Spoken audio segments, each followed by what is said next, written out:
I need to correct a mistake that was made up here in the chancel but a few weeks ago. A few weeks ago, Reverend Tim said in his chancel, "A church is her people." It's not the minister, it's not the building, it's the people. This church is you. And as he spoke those words, I was sitting here nodding very vigorously because I agree. But I've been reflecting on this, and it's totally true, and it's totally partially true. It's only true in part because we know that there's a higher, nobler identity of a church, and that is the mission of the church, the purpose of the church. The mission, shaped by you, the current congregation, and by the faith traditions and the people of past eras in the church. For Unitarian Universalists generally, there's one succinct way of stating our faith's mission in this phrase: nurture our spirit and help heal the world. You've probably heard that phrase. I think we put it out on our wayside pulpit regularly. We gather as a Unitarian Universalist church to walk together, to share our spiritual journeys, and our shared journey has a direction. The mission tells us where we are headed, and it tells us how we are getting there.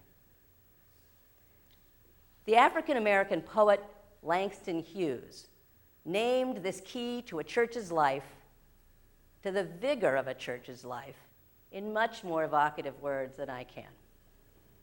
He wrote, "Hold fast to dreams, for if dreams die, life is a broken-winged bird that cannot fly. Hold fast to dreams, for when dreams go, life is a barren field frozen with snow." Yes, the church is her people, and even more, it's her people's dreams. And it is also the people who are not yet walked through the doors, those strangers and neighbors who will be attracted to that mission, to the dreams that they sense live here. So if part of our church is the stranger and the neighbor that has not yet arrived, what shapes our attitudes towards neighbors and strangers? What does our welcome mat say? And where did it come from anyway? The ancient Greeks had a strong tradition of welcoming in the stranger at the door, because they believed that you never knew when one of those strangers might be a god or a goddess in disguise. And you would be really sorry if you didn't treat them well. I'm quoting from one of the protagonists in the Iliad, said, "For it is Zeus who sends us all beggars and strangers." The driving force for this ethic of hospitality and welcome seems to be fear. Later, the ancient Jews further refined the ethic of obligation to his hospitable treatment of the stranger. The requirement became to treat others, your family, your neighbors, and the strangers who came to you, not simply with hospitality and basic fairness, but even with love and compassion and justice. Moses, after all, had led the Jews out of Egypt from slavery to freedom in the great Exodus that's celebrated in the Passover celebration every year. Later, the Jews were again enslaved, this time in modern-day Iraq, and the Persian Emperor Darius eventually freed them to return to their homeland. Exile and wandering were central to this experience, and so we can understand why the Jewish Bible gives us that tremendous gift of enjoining Jews to refrain from oppressing the stranger among us, and even to love the stranger among us, because, as it says, you were once strangers in a foreign land. Jesus of Nazareth's teachings contained a radical twist on this, that you should love not just your neighbors and not just strangers, but even your enemies. He taught the holiness of each of us universally, in the sight of the holy. Indeed, the core of all his teachings, I believe, can be boiled down to these two sentences. Love the holy with all your heart, and love your neighbor, who includes your enemy, as yourself. This core teaching is what many of our Unitarian and Universalist forebears felt was the shared foundation of a universal religion, discernible in each of our individual hearts, regardless of whether we believe the specific dogma of any particular religion.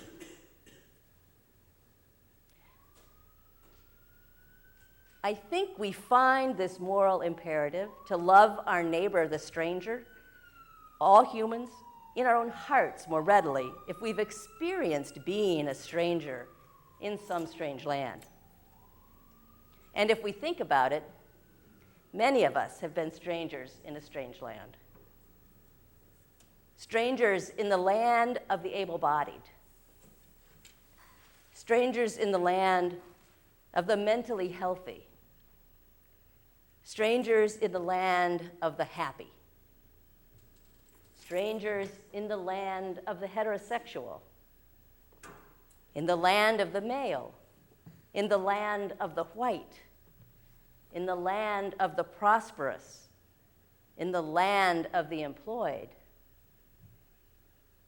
When we become aware of some way that we are exiles in this world, we more easily approach that moral truth of love for all people, because we too have been strangers and can put ourselves in the stranger's shoe. So I invite you to just take 20 seconds and identify in your own mind and heart the ways that you've been a stranger in your life, and touch that place.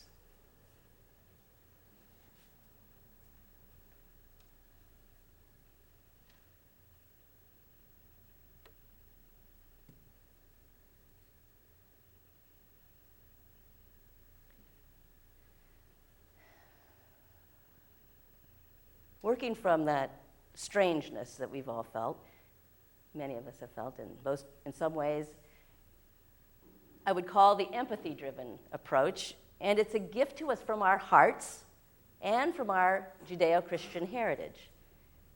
It helps drive our Unitarian Universalist mission, too, to help heal the world. But this just leads to another question. If welcoming and even loving the stranger and the neighbor is good for the stranger and the neighbor, and deserved because the stranger, like ourselves, is a child of the holy, of great value, and a stranger in a strange land, is it also good for the community that welcomes the stranger in? After all, we warn our children against strangers. We ourselves get concerned about strangers. Strangers can be challenging, sometimes scary, sometimes deadly, toxic, or even just noisy or smelly. Now, our faith communities are important to us as Unitarian Universalists. We have confidence in a core shared of moral truth that we're each capable of discerning for ourselves in our heart.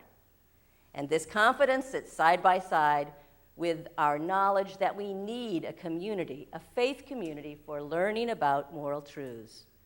For these truths are about human relationships and mutuality. Our tradition also carries with it a conviction that our human ability to discern truth and moral action changes over time, too. Remember, we call our religion the living tradition because we don't view our particular understandings of truth to be fixed and eternal, but fluid and evolving and responsive to the environment. Given this, given how highly we value our community for our shared ability to better understand moral truth, and how we understand our changing ability to discern truth, it's clear welcoming the stranger and the neighbor is really, really good for our community. Our welcome isn't completely unconditional, of course. Strangers need to be willing to basically embrace our covenant of respectful and loving treatment of each other. But I said basically. Did you notice? I said basically. I said basically because strangers will also sometimes challenge us about the details of what it means to be loving and respectful at any given point in time. And that is a good thing.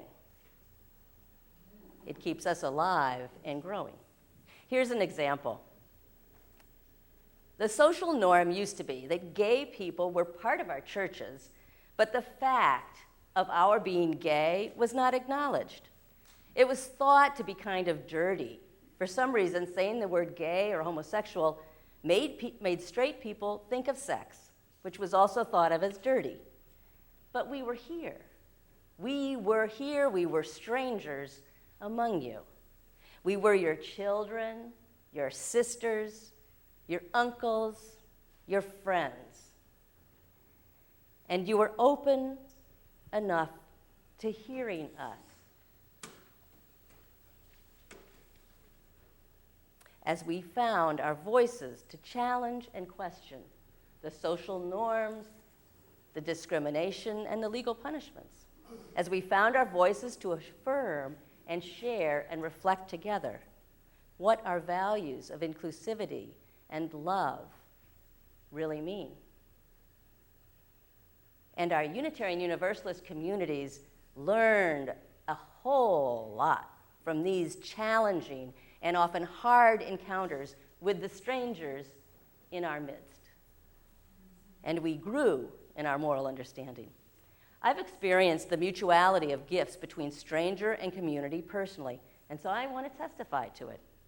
Many years ago, at my home church, and I've mentioned this before, I needed the welcome and the love that that church gave in great measure to myself and my wife and my children. We were living in a predominantly straight suburban world, and sometimes it felt not very welcoming. But though I've told you that, what I didn't tell you was that the church needed us. No, at some level, they didn't just need us. They were hungry for us to be there and speak, for the questions that we asked, for the very real challenges we posed to the way they had always done things, for the education that we were able to give them as we carried on a conversation and dialogue. Together, church and stranger were both transformed.